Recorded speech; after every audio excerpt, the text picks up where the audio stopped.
ইতিমধ্যেই শাহবাগ অবরোধ করেছে সাধারণ শিক্ষার্থীরা এবং বাংলা ব্লকের যে আন্দোলন, ব্লক করার যে আন্দোলন সাধারণ শিক্ষার্থীদের কোটা বাতিল চেয়ে যেটি চলছে সেটিকে ঘিরে ইতিমধ্যেই শাহবাগ মোড়ে বেশ কিছু সাধারণ শিক্ষার্থীরা এসে অবস্থান নিয়েছেন এবং অল্প সংখ্যক কিছু শিক্ষার্থী যারা এসেছেন তাদের নেতৃত্বেই ইতিমধ্যে শাহবাগের যে সড়কগুলো রয়েছে সেই সড়কগুলো বন্ধ করে দেওয়া হয়েছে বলে আমরা লক্ষ্য করতে পারছি। এবং এখানে মূলত আজকের যে মিছিলটি সেই মিছিলে তারা বলছেন যে তাদের দাবি আদায় না হওয়া পর্যন্ত তারা রাজপথে অবস্থান করবেন। অপরদিকে আইনশৃঙ্খলা রক্ষাকারী বাহিনীর যে সদস্যরা রয়েছেন তাদের অবস্থানটি যদি বলি যে আইনশৃঙ্খলা রক্ষাকারী বাহিনীর অবস্থান ইতিমধ্যেই ব্যাপকভাবে সতর্ক অবস্থান আমরা এখানে লক্ষ্য করতে পারছি এবং পুলিশের পক্ষ থেকেও একটি ব্যারিকেড রয়েছে যেটি শাহবাগ মেট্রো রেলের নিচ থেকে সর্বশেষ যে প্রান্ত রয়েছে সেখানে তাদের অবস্থানটি ধরে রেখেছেন এবং আইনশৃঙ্খলা রক্ষাকারী বাহিনীরা যেটি তাদের যে সতর্ক অবস্থান সেটি আমরা ইতিমধ্যে লক্ষ্য করতে পারছি। পাশাপাশি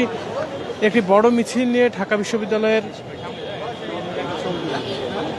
বিশ্ববিদ্যালয়ের কেন্দ্রীয় লাইব্রেরির সামনে থেকে মিছিলটি বেরিয়ে টিএসসি মোড় হয়ে তারা শাহবাগের দিকে আসবে এমনটি আসলে জানা গিয়েছে এবং ইতিমধ্যে তাদের যে মিছিলটি সেটি ঢাকা বিশ্ববিদ্যালয়ের বিভিন্ন প্রাঙ্গণ প্রদক্ষিণ করছে বলে আমরা লক্ষ্য করেছি।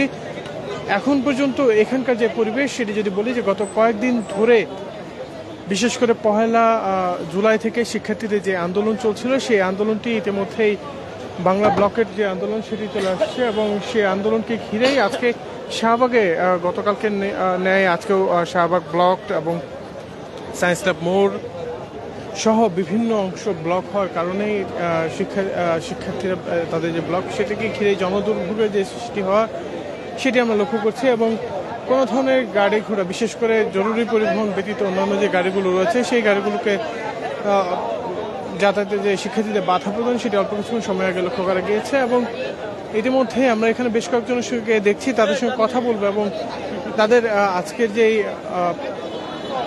আন্দোলন সেই আন্দোলনের সম্পর্কে বেশ কিছু তথ্য জানার চেষ্টা করব। কথা বলি আপনাদের সাথে, আজকে যে আপনাদের কর্মসূচি সেই কর্মসূচিতে কি আশা করছেন? আমরা তো সবসময় পজিটিভ চিন্তা ভাবনা করে এখানে আসতেছি যে আমাদের সচেতন মহল আমাদের দিকে দৃষ্টি দিবে এবং আমাদের সকল দাবি দাওয়াগুলো মেলে আমাদের ক্লাসের বাচ্চাদের ক্লাসে ফিরাই দিবে। কিন্তু এখন পর্যন্ত কোনো সচেতন মহল থেকে তেমন কোনো পজিটিভ কিছু পাই নাই, তবে আমরা আশা করতেছি খুব শীঘ্রই কিছু একটা পাবো। আন্দোলনের প্রধান বিচারপতি যেটি বলেছেন যে আন্দোলন করে কি দাবি আদায় করা সম্ভব না, প্রতিটি শিক্ষামন্ত্রী বলেছেন আপনাদের এই আন্দোলনের কারো ইন্ধন আছে কিনা সেটি প্রশ্ন রাখতে হবে। এখন কথা হচ্ছে প্রধান বিচারপতি যে কথাটা বলছে সেটার সঙ্গে আমি কেন পুরো ছাত্র সমাজ একমত নয়। মোটামুটি এটা একটা প্রহসন ছাড়া আর কিছু না। আমরা 1952-তে ভাষা আন্দোলনে আমরা সফল হয়েছি, 1971-এর যুদ্ধে সফল হয়েছি।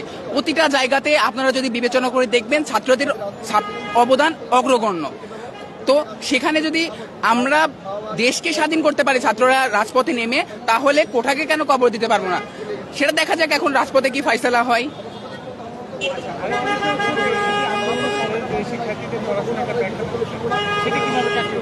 এখন আমরা তো কখনোই চাইবো না যে আমাদের পড়াশোনার ক্ষতি হোক।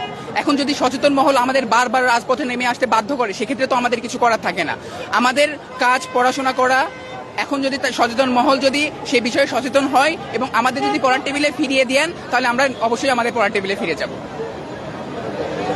একজন শিক্ষার্থীর সঙ্গে কথা বলছিলাম, তিনি আসলে কাফনে কাপড় পরে এখানে এসে উপস্থিত হয়েছেন এবং তিনি যেটি বলছেন যে তাদের দাবি আদায় এবং প্রধান বিচারপতির যে সমালোচনা সেটিও তারা করলেন এবং শিক্ষামন্ত্রীর কথা তারা বললেন। এই ছিল মূলত এখন পর্যন্ত শাহবাগের মোড় থেকে সর্বশেষ। এছাড়া যে কোনো ধরনের রাজনীতি বিরোধী এবং খেলাধুলার সংবাদ থেকে আমাদের সঙ্গেই থাকবেন। ধন্যবাদ সকলকে।